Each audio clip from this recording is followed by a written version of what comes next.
আসসালামু আলাইকুম। আমি সুলাইমান হোসেন সিজান আছি তোমাদের সাথে। আজকে আমরা যে বিষয় নিয়ে আলোচনা করব সেটা হচ্ছে এফসিআর নির্ণয়। ঠিক আছে? তো এটা খুব সহজ একটা টপিক। এটা হচ্ছে কৃষি শিক্ষার একটা টপিক, যেটা তোমরা প্রায়ই এখান থেকে ম্যাথ আসে তোমাদের, এবং তোমরা এইটা ভুল করে থাকো। ঠিক আছে?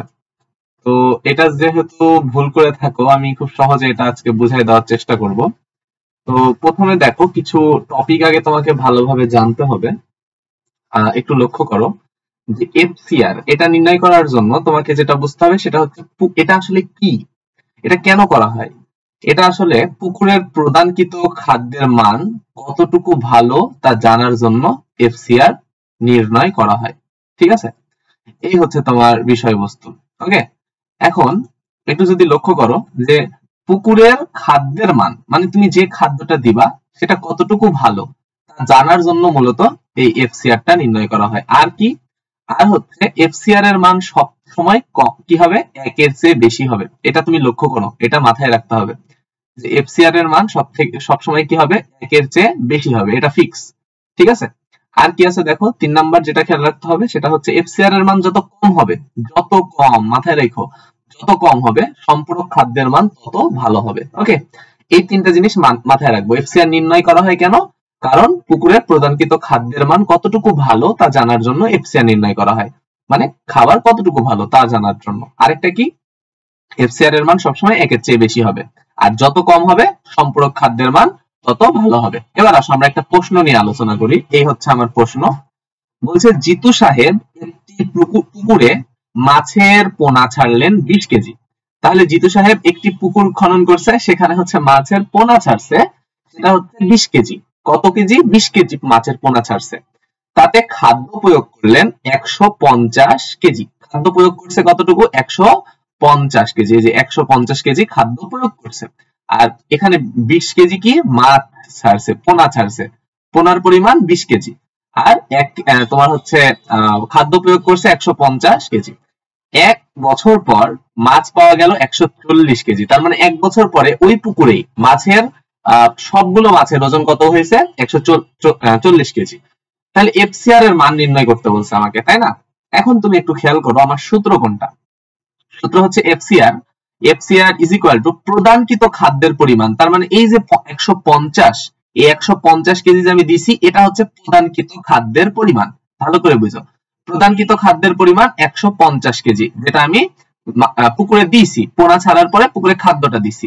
সারা মানে 1 বছরের মধ্যে আমি এত কেজি যে একবারে দিইনি, কিন্তু প্রতিদিন দিছি। মোট দিছি হচ্ছে 150 কেজি খাদ্য। ঠিক আছে? এবার দৈহিক বৃদ্ধি ডিভাইডেড বাই দৈহিক বৃদ্ধি, তার মানে প্রদানকৃত খাদ্যের পরিমাণ ডিভাইডেড বাই দৈহিক বৃদ্ধি। তার মানে এফসিআর সমান সমান প্রদানকৃত খাদ্যের পরিমাণকে দৈহিক বৃদ্ধি দ্বারা ভাগ করলে যেটা আসবে সেটাই উত্তর। দৈহিক বৃদ্ধিটা কি?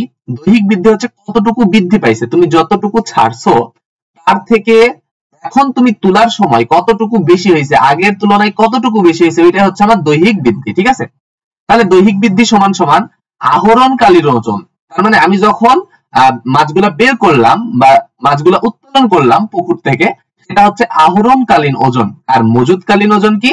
যখন আমি ওটা ছাড়ছিলাম, তার মানে যখন ছাড়ছি সেটা হচ্ছে 20 কেজি ছিল, আর যখন হচ্ছে আমি হচ্ছে তুললাম, আহরণ করলাম, তখন ওটা হয়ে গেছে 140 কেজি। তাহলে তুমি আমাকে বলো তো, এই যে দৈহিক বৃদ্ধি, দৈহিক দৈহিক বৃদ্ধিটা কত হবে আমাকে বলো তো। আহরণ যখন করছি তখন 140 কেজি ছিল, তাহলে যখন আহরণ করলাম তখন আমার কি হয়েছে? 140 কেজি, তাই না? 140 কেজি থেকে আমি কত বাদ দিব? 20 কেজি বাদ দিব। তাহলে 140 থেকে তোমার 20 কেজি যদি বাদ দাও, তাহলে এখানে মোট কত হচ্ছে বলতো?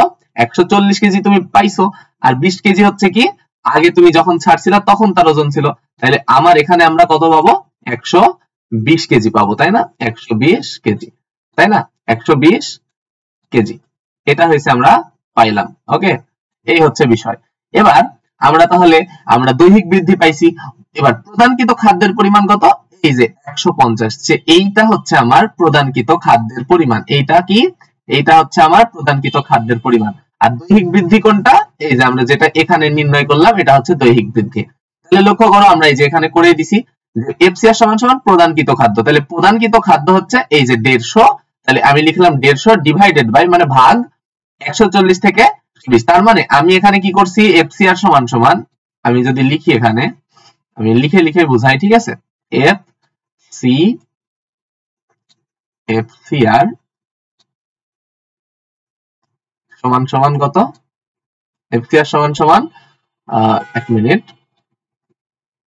তাহলে FCR সমান সমান কি লেখা যায়, 150, এটা কি লিখলা 150, এই 150 কে কি দ্বারা ভাগ করবা বলো, 150 ভাগ কত বলো তো, এই যে 140 থেকে 20 বাদ দিয়েছো, দৈহিক বৃদ্ধি কত, 120, 120, ঠিক আছে, 120, এই তো, তাই না, ইজ ইকুয়াল টু, তুমি দিয়ে দাও, কত বের হবে, কাটাকাটি করবা, শূন্য শূন্য কাটা, আলটিমেটলি কত আসবে, ক্যালকুলেশনটা করবা, ক্যালকুলেটর ক্লিক করলে দেখবা 1